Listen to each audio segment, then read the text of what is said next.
And now, WMCA proudly presents Mystery Theater.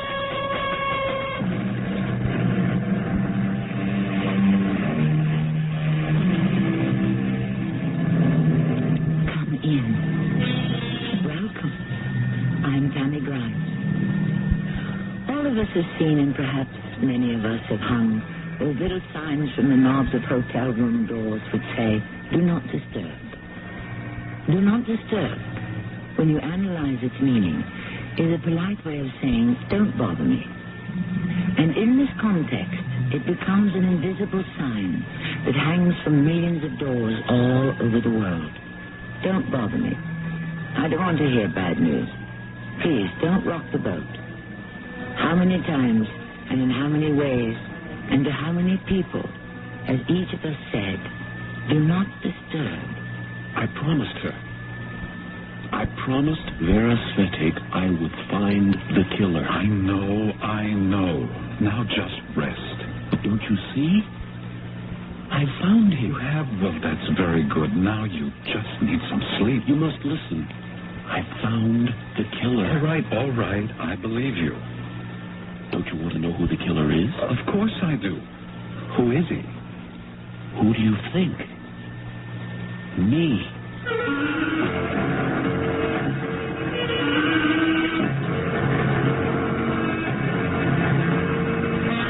Our mystery drama, I Am the Killer, was written especially for the Mystery Theater by Sam Dan and stars Kid Lay. I'll be back shortly with Act One. You're listening to the Mystery Theater on your conversation station, WMCA New York. When we think of mystery stories, we think of detectives like Sherlock Holmes, or Hercule Poirot, or Sam Spade, or whoever our favorite happens to be. But the fact is, the greatest killers in history were not human beings at all, but tiny, mysterious, microscopic murderers. Therefore, the greatest detectives have been doctors and scientists. One of these was a most unlikely of a man who lived and worked almost 150 years ago. Everything about him seemed comical. His bald, bullet-like head, his excitable manner, and he even had a funny-sounding name, Ignash. The time is the early 1840s. We are in the Viennese dance hall. Johann Strauss, the elder, is leading the orchestra. One of the tables is filled with medical students trying to unwind and relax. Excuse me, weren't you at the lecture today? Yes. That's right. You were the one who made a jackass of himself. Me? Why did you have to ask Professor Hockmeyer that stupid question? If you don't ask questions, how can you learn? You're not there to learn. You're not? You are there to pass the course. And thus you move another step forward toward that certificate which entitles you to be called Herr Doctor. There wasn't a stupid question. Why is iodine the best treatment for influenza? And you heard what he told you. Because that's the way it is. Period. I still don't think it was a stupid question. Maybe not. But you were stupid to ask it. Obviously, he doesn't know the answer. All you did was embarrass him in front of the class. If he doesn't know the answer, why is he teaching? How can a doctor afford to admit he doesn't know something? The medical establishment would crumble to its very foundations. Our ignorance can kill people. Don't say that. They would die anyhow. Oh, well, forget it. My name is Johann Kiai. I'm Ignash Semmelweis. Ignash. You must be Hungarian. And proud of it. All right. I won't hold it against you. Well, I believe we all came here to dance. You see those girls at the table near the window? Yeah. What do you think? Average. How about the one in the blue dress? If you like that type. Bit thin for my taste. She'll fatten up as she gets older. And then she'll be too fat. That shouldn't bother you. You're not going to marry her. Oh, but I am, Ignash. I am. Well, then you know her. Oh, I know who she is. Elizabeth Klein. Klein? Yes, indeed, my friend. Daughter of Herr Professor Klein, director of the hospital himself. You're not going to marry her because her father's director of the hospital. Can you think of a better reason? People should marry because they're in love. People should marry for sensible reasons. Then, because they have made the right marriage, and they're happy, at that time they fall in love. Well, I think I shall ask Elizabeth to dance. Just like that? That's how it's done. Incidentally, the one in red... what about her? She's related to Count Metternich himself. Metternich? A butcher? Let's not have any of that. True, she's only a poor relation, but he could use his influence for her. How could I possibly have anything to do with a girl who's a Metternich? Do you know what Metternich has done to Hungary, what he wants to do? Besides, she's ugly. No, I would say she has a strong face, full of character. She's fat. Voluptuous. She's so short. Petite. No, I'm not interested. Here I was trying to put you next to a good thing. She could make your fortune. I'll make my own fortune. Thank you.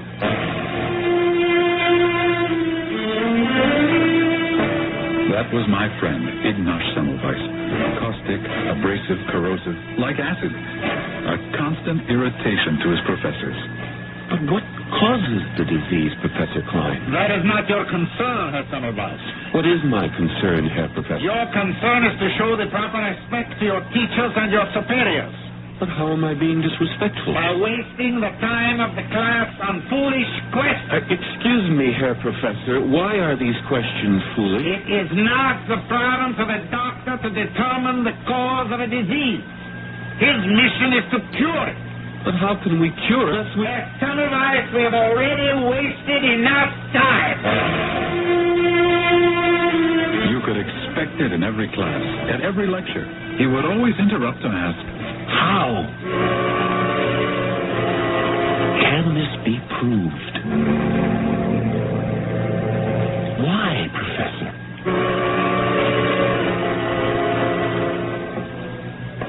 Hello, Ignaz. Johann. Sit down. You mean you're willing to be seen sitting in a cafe with me? A man has to do something dangerous now and then to keep life from becoming too dull. Johann, you're the only friend I have. Well, that's your fault. You're a good fellow, Ignaz, but you... I know. Well, you're much too controversial. Why can't you be like everybody else and say, yes, Herr Professor. Of course, Herr Professor. How right you are, Herr Professor. Because that would be telling a lie. Their stupidity and arrogance, Johann, at times, it's just too much. These quacks. Not everyone at the hospital is a charlatan. We have men like Kolechka, Skoda. But most of them... Ignaz, trim your sails. Moderate your tongue. The most important thing is to become a doctor. And then, later... There is no later. There's only now. And I refuse to develop bad habits. What can I tell you? They despised him, but they couldn't deny his brilliance. He was the brightest one of us all. I was made a resident in the Department of Obstetrics and Gynecology. I like to think it was on merit, but the fact is I did marry Elizabeth Klein. Ignaz was also appointed, simply because there was no way they could have kept him out. So he reported to me for duty because I was, after all, his senior. Obstetrics was divided into Division 1 and Division 2. We, the doctors, work in Division 1. And who works in Division 2? Midwives. Midwives? Yes. But thousands of women still live in the Middle Ages. They believe devoutly that babies should be delivered by midwives. But aren't we supposed to educate? My dear Ignaz, if my own Elizabeth was ever brought in here to deliver, I would insist on placing her in Division 2. I don't believe you. The fact is, Division 2 is a safer place. I can't believe it. Consider the figures. This month alone, 36 out of 200 mothers died of childbed fever in Division 1. That's almost 1 in 5. And in Division 2, where the midwives work, it's something like 1 in 20. How is that possible? And here comes the latest. Yes, the usual procession. It's headed by the lay brother, and now the priest. And now the poor dead woman. See, they come from Division 1. This is terrible. Look at her. The young girl. She's come here to create another human being. To bestow the gift of life. Why did she have to die? You know why she died. She developed childbed fever. It's what carries all of them off. In which ward did she die? You saw she came from Division 1. We have to do something about it, Johann. This simply cannot be allowed. Bravo, but can it wait a few hours? At this time, we are due at the morgue to assist Dr. Kolechka on some postmortems. Jakob Kolechka, the greatest anatomist of his day. How we looked forward to the hours we spent with him. A most sweet and gentle person. Even Ignash could find no fault with him. After we had performed our dissections, Ignash paused to talk. Professor, what is the cause of childbed fever? Childbed fever. Ignash, this poor little thing we have just had her on the table. She died of it. See how we have searched through her body for traces of the killer. But like a thief in the night, he has eluded us. But surely, Professor, there must be some clue. Of course. And it is probably staring us in the face. But we simply cannot see it. They come here, and they die by the hundreds. How can we stand by and do nothing? We do what we can. We do what we can. And what is that? Ignash, progress comes slowly in medicine. Problems defy solutions for hundreds of years. And then suddenly, out of the clear blue, the answer is revealed. And Meanwhile, I can only refer you to the philosophy of Hippocrates, who said, life is short, the art is long, experience is treacherous, and judgment difficult. Perhaps. But I have neither the time nor the temperament for philosophy. Then you must find the time and develop the temperament. Otherwise, you will lose your sanity. What causes childbed fever? What is killing all these women in our hospital? Perhaps one day, Ignash. And that day will not be today. We're due at Division 1 to deliver some babies. We walked along the corridors. As I look back at it now, how dim and dismal and dingy they were. Ignash was silent. His face was set, as if in stone. And Kolechka's the best of them. How can he sleep at night? You'll fall asleep at night too, Ignash, after a while. Listen, another one. You'll get used to that too. I don't want to see it. Let's walk around the other way. It's coming from Division 1, isn't it? Yes, Ignash. Look, if this is how you feel, perhaps you should not have chosen obstetrics. If I hadn't, would that have changed anything? The killer disease would still exist. The women would still be murdered. Where his patients were concerned, I had never seen such tenderness, such sympathy, such concern. She was a little more than a child, and she was ready to give birth to a child of her own. She was poor, ragged, dirty. After all, she was only a charity patient. As he stopped by her cot, she grasped his hand. Herr Doctor. Herr Doctor. Yes, my dear? Oh, Doctor, please, help me. Of course, that's why I'm here. Save me, Doctor. I'll do everything I can for you, my child. Doctor, please, please. Don't be afraid. Millions of babies are born every day all over the world. It's a normal... It's natural. Don't let them kill me. No. No one's going to kill you. Yes. Is this the place where they kill the mothers right in here? Now, who's been telling you stories? It's true, Doctor. I wanted to go into Division 2. That's the place for the mothers who are going to live. Division 1 is where they kill us. Oh, no. Ask anyone. My sister died here. My friend Liesel died here. Everyone here gets the fever after the baby is born. Oh, please, Doctor, take me away from here. Put me in Division 2, please. My dear, you're here now. I'm your doctor. Now, look at me. Do you think I would let any harm come to you? I'm Dr. Semmelweis. What's your name? Vera Svitek. I promise you, Vera, everything will be all right. But the pain.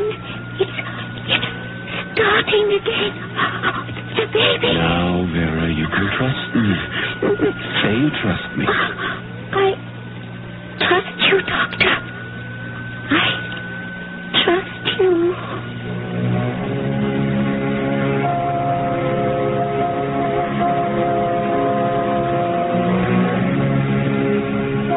Of course, you probably know what has to happen now.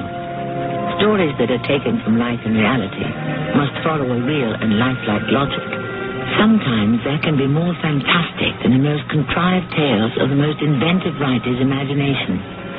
Our exploration of the human psyche and the human body continues shortly with Act 2. And now, the Mystery Theater continues on WMCA, New York.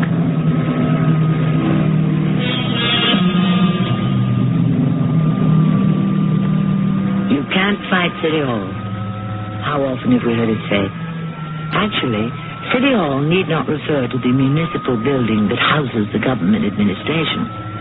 City Hall has come to stand for the establishment, the established way of doing business, and the established patterns of thought. After all, go back a few thousand years. It was City Hall that forced Socrates to drink the hemlock, and it has been pouring similar beverages for dissenters ever since. Please, Doctor, don't let me die. I promise you, Vera, I'll do everything I can. Now, don't be afraid. You're going to have a beautiful baby. And she did. It was a classical textbook delivery. No complications at all. Everything smooth and regular as clockwork. Absolutely nothing went wrong. Doctor? Here's your son, Vera. My son. Oh, and it's a boy. Yes? Heaven be praised. You wanted a boy, didn't you? Oh, yes, Doctor, yes. This world is no place for a girl, especially for the kind of girl she would have to become. A girl like me. But you're a very nice girl, Vera. Where else could she grow up if not where I grew up, on the streets? And where else could she earn her living but on the streets? It isn't as if she has a father who's a millionaire or a Grand Duke. Who is her father? I don't know. Well, you get some sleep now. You had a hard morning. Yes, Doctor. How do you feel? All right.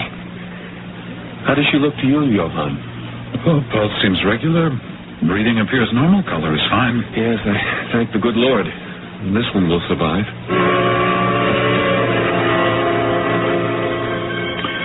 The following day, Ignash asked for and received a short leave from his duties.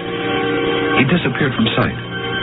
I was at a complete loss to account for it. I was his best friend, and he hadn't told me a word. Where had he gone? What was he up to? Some days later, as unexpectedly as he had vanished, he returned to the hospital. Please, don't ask me where I've been, Johann. I can't tell you. And here I thought we were such good friends. We are. Believe me, we are, but Maybe I can tell you. You were always so pale, but now your face, your hands are burned by the sun. It appears you've been outdoors quite a bit. Why? I can't tell you. Well, again, maybe I can tell you. You've been drilling. Drilling? What are you saying? With that crazy band of revolutionists, the Citizens' Army. Army? Rabble is more like it. Why have you worked so hard?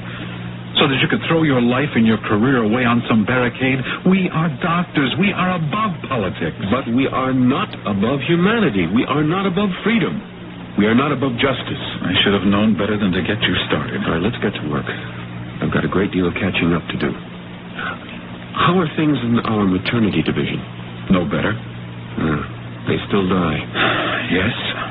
And nobody does anything. Nobody knows anything. That young girl, how is she? Well, which young girl? You know, the one who begged me to transfer her to Division 2. Well, I don't know. There are so many of them. They come and go so quickly. What was her name? I can't seem to remember. Oh, no.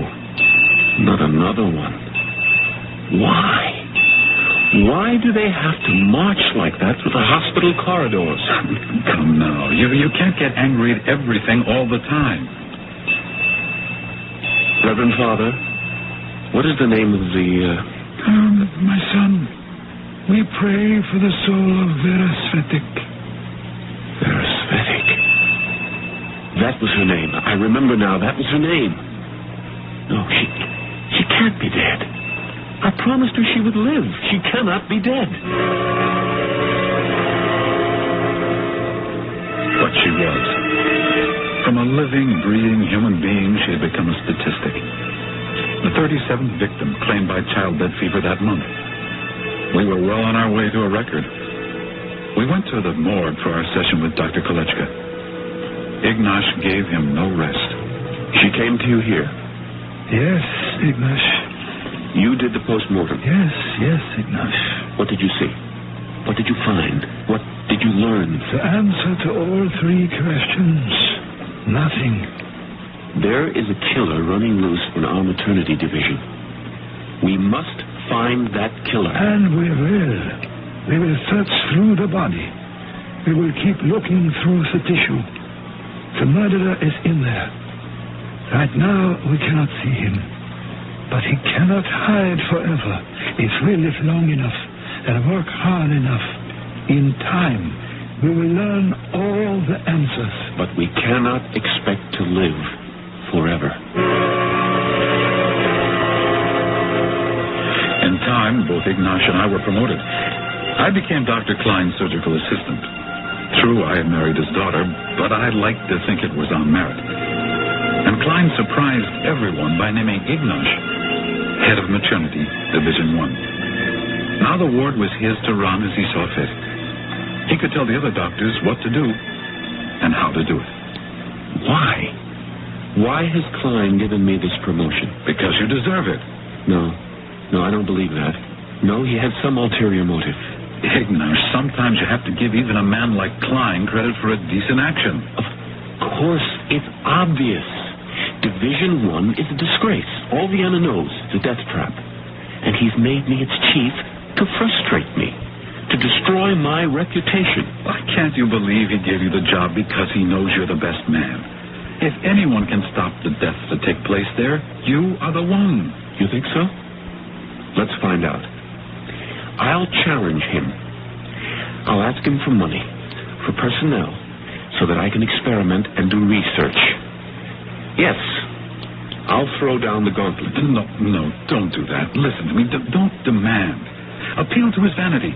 Say to him, Dr. Klein, I have learned so much from you. You have been such an inspiration to me. What? I want to work under your wise, guiding hand. Do you think he would swallow such bald-faced flattery? He would eat it up. I know him. I am not concerned with flattering the vanity of Herr Dr. Klein. I want to save the women who are condemned to die of childbed fever. Unless you do the first, you will have no chance to accomplish the second. Yes, Dr. Semmelweis. Dr. Klein, I sent you a letter proposing some experimental techniques that might be used in divining the causes of childbed fever. Oh, yes, I looked at it. What do you think? I think we can put our time and our money to far better use, Doctor.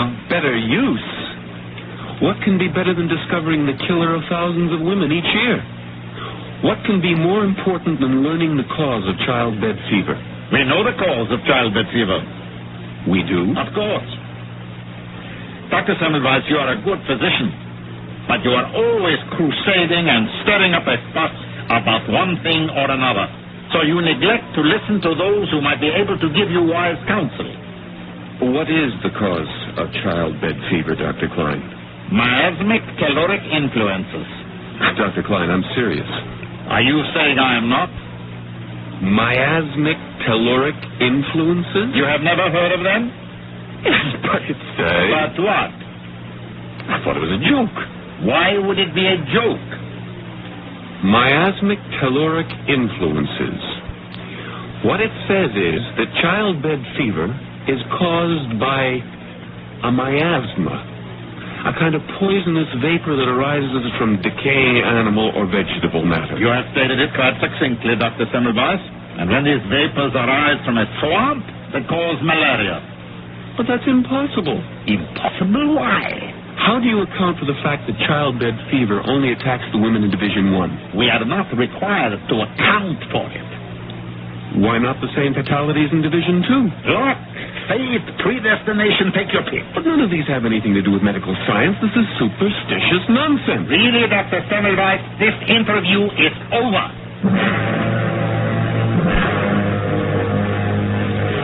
I've heard all about it, Ignash. You did everything you shouldn't have. Oh, the man's an idiot. True, but he's your idiot. You have to work with him. Miasmic, telluric influences. Why don't you transfer to another service? I did, and my life is so much happier.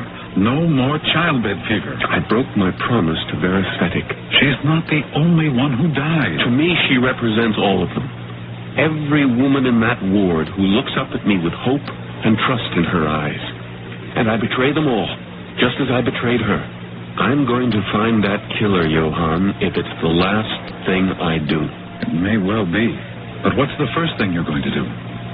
Klein says that those who are placed in Ward 1 are predestined, marked by fate to die. I'll make him eat those words. But what are you going to do?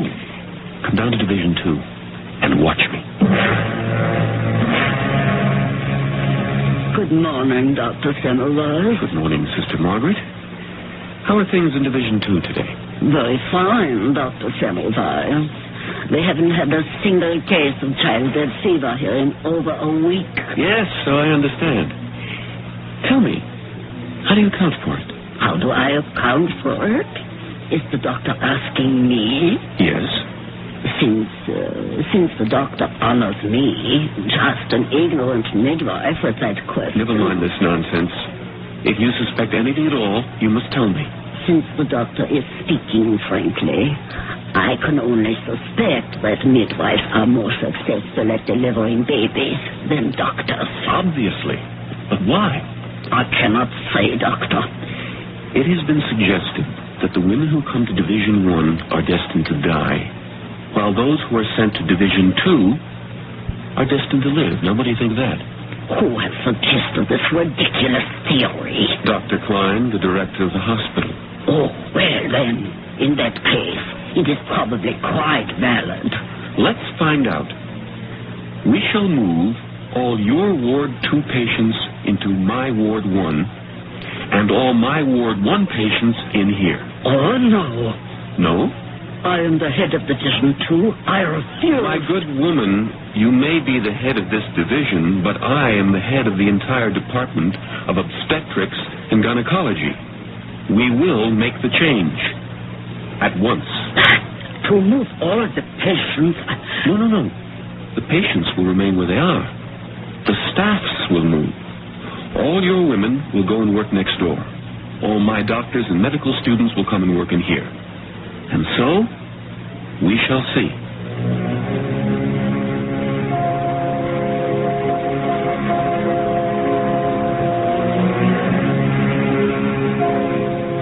And so shall we, in Act 3. This is what's known as the scientific method. You prove something by doing it. Seeing is believing. That is, where logical, sensible people are concerned. The problem is we don't seem to have very many of those. At any rate, we shall see. You're listening to the Mystery Theater on your conversation station, WMCA New York.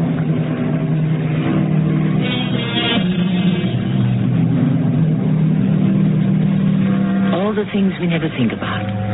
All those things we take for granted. Freedom, justice, equality, beliefs. It's so hard to realize how even the most simple propositions, the earth is round, diseases are caused by germs, as I said. It's so hard to believe that all these things had to be won. People had to suffer and even die before society accepted them. Contrary to Mr. Emerson's belief, if a man builds a better mousetrap, the world does not beat a bath to his door. More often, it beats him to death. Well, they changed the personnel, and thus changed the divisions. But this still did not stop the slaughter. The doctors kept losing a number of their patients to childbed fever. The midwives lost many fewer. At least Klein has been proved wrong. What good does it do to prove him wrong? You have to be proved right. Those midwives, they know the answer. I don't believe it. If they knew it, they would tell it. That's just it, Johann. They don't know that they know the answer. How is that possible? I must simply spend my time there. I must observe how they work. I must ask questions. And if he wanted to find Dr. Semmelweis, he was usually poking about Division 2, watching, asking questions. The poor midwives were really quite embarrassed. Sister Margaret actually complained to Dr. Klein. And once again, Ignash was treated to a lecture. Do you wish to resign your position as Associate Head of Obstetrics and Gynecology, Dr. Semmelweis? No, Dr. Klein. Who said that? Obviously, you consider yourself unqualified. You ask the most basic questions of a midwife, of all people. We can learn from anyone. From everyone. Really? What can we learn? Perhaps answers to those questions that are eluding us. Such as what causes childbed fever. Again? We know what causes childbed fever. Miasmic caloric influences. Then why doesn't it cause childbed fever in Division 2? That is not your concern. You are required to deliver these women of their babies. And kill them at the same time. You are not the one who is killing them. No, Doctor. Now, we have had enough of this entire affair. Go back to your work, and do not let me hear another word about that infernal affliction. Sister Margaret. Yes, Doctor? I've noticed something. In your division, you deliver the women while they are lying on their sides. Yes, sir. Now, in Division 1, they lie on their backs. Could this have some significance? I don't know. Well, why do you have them lie on their sides? Why? Yes, why? Well, I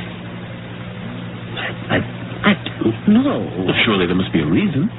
We do it this way because it seems to me that we have always done it this way. Can you think of any advantages? No. But how does it happen? Doctor, some years ago, when the division was first formed, probably at the very beginning, whoever was head midwife said this is how women would be delivered. And that is how it's been ever since. If you were the director of this hospital and had absolute powers, what would you do about this childbed fever epidemic? Since you have asked me in confidence, I can only say this. I would do away with all obstetrics and gynecology.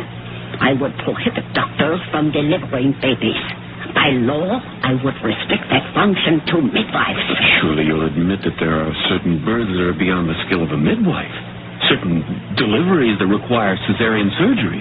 Those women would die without doctors. Admit that. Yes. That most births are simple. Yet more women die from childbed fever. What is obvious, sir, is that the doctors kill more than they save. Are you saying that we doctors are killing these women? Am I? No. I am only saying that more of them die when you deliver them. Well, Ignash, what have you learned from the midwives? We kill more mothers than they do. You haven't found out why? I need money, Johann. If only I could convince your father-in-law. Maybe you could say something to him. Your name is taboo around the house, Ignash. And the fact that I'm your friend doesn't endear me to him either. We cannot save the living, but we can learn from the dead. The doctors on my service will have to work closer in the morgue with Dr. Kolechka. Poor Ignash. Maybe the answer is staring you in the face. Probably. And they did work, without let-up. It becomes a matter of pride. They were young doctors and students, and Ignash had fired them with his enthusiasm, or fanaticism.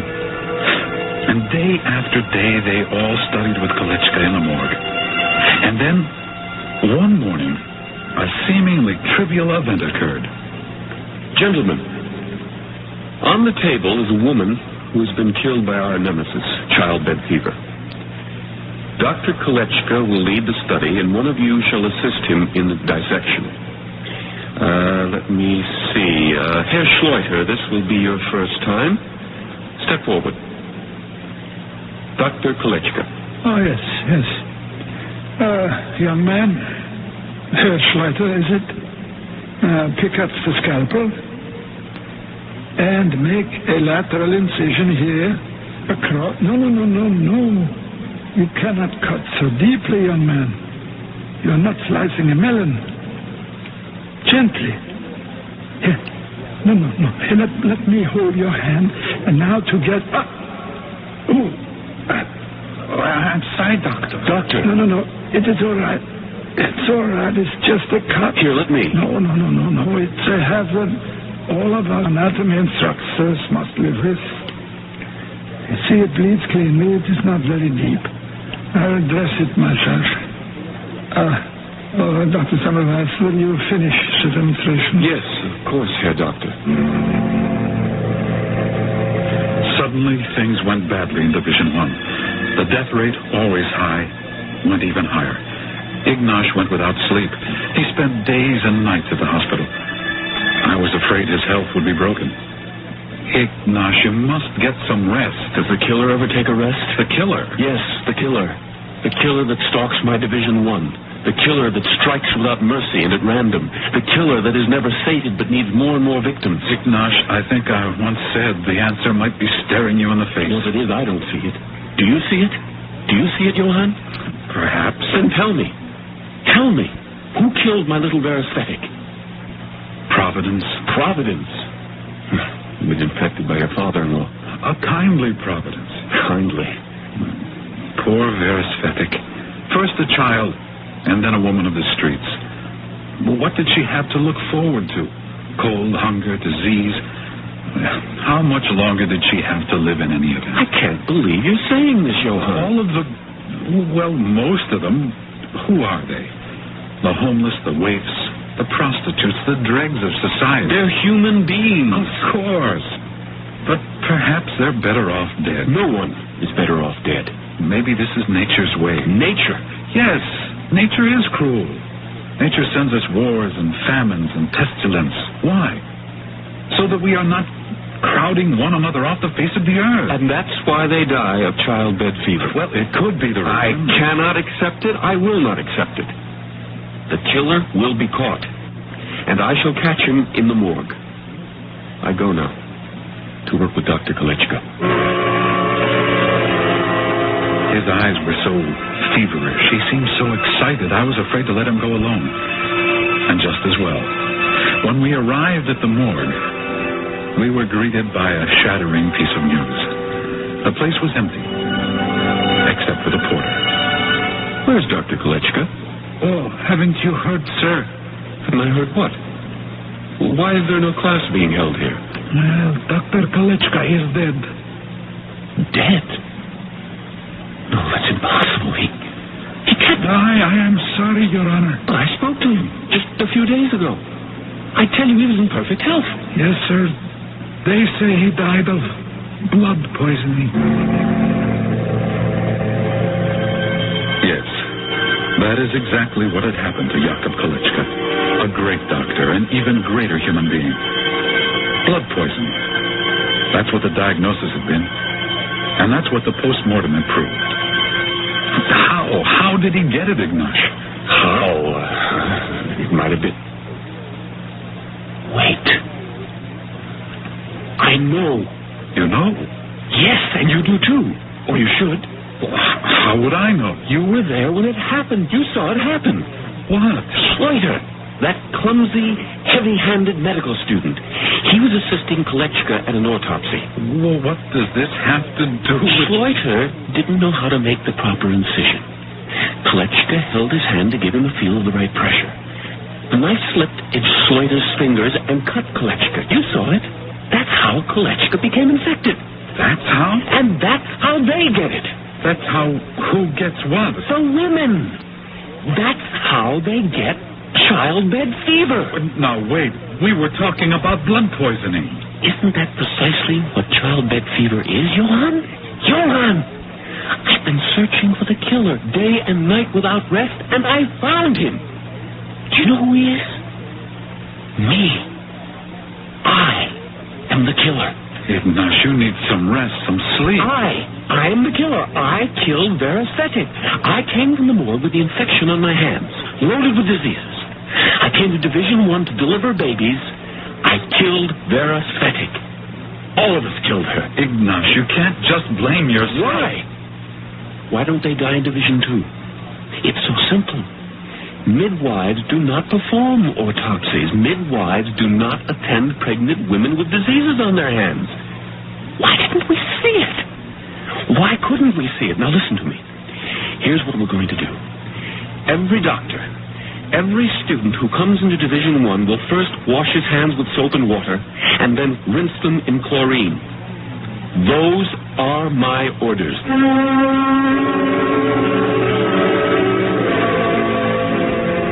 Those were his orders, and the basins were supplied. And as you can well imagine, there was considerable complaining and grumbling, and Dr. Klein fairly exploded. What is this nonsense, Dr. Semmelweis? This nonsense has been in effect for almost 2 weeks, and in that time we have had not one single death due to childbed fever. How do you account for that, Dr. Klein? Very simple. The miasmic caloric influences are obviously on the wane. The idiot! What does it take to make him admit his mistake? Don't you understand, Ignash? He can't afford to admit that all these deaths could have been prevented by just a few basins of chlorine solution. He has to fight you to the end. I am the killer, Johann. All this time, I was the killer.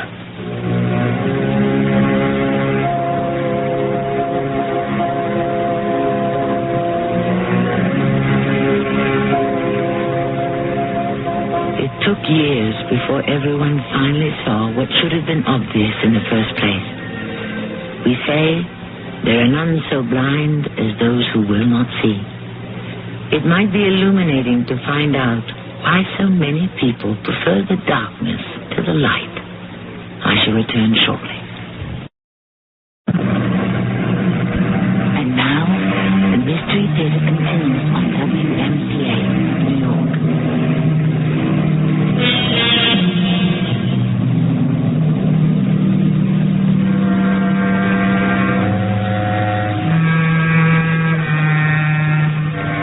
What happened to Dr. Semmelweis afterward? He had to spend the rest of his short life defending his findings, even though you would think they spoke for themselves. In the end, the struggle broke his health and destroyed his mind. He had to be placed in a sanitarium for the insane. And the final irony, he died of blood poisoning. The knife slipped in his hand while he was performing an autopsy. And so even though he had defeated the killer, in the end, the killer had defeated him. Our cast included Keir Delay, Lloyd Battista, Manuel Kramer, and Evie Juster. The entire production was under the direction of Himan Brown. Radio Mystery Theater was sponsored in part by Raven House Paperback Mysteries. This is Tammy Grimes, inviting you to return to our Mystery Theater for another adventure in the macabre. Until next time, pleasant dreams.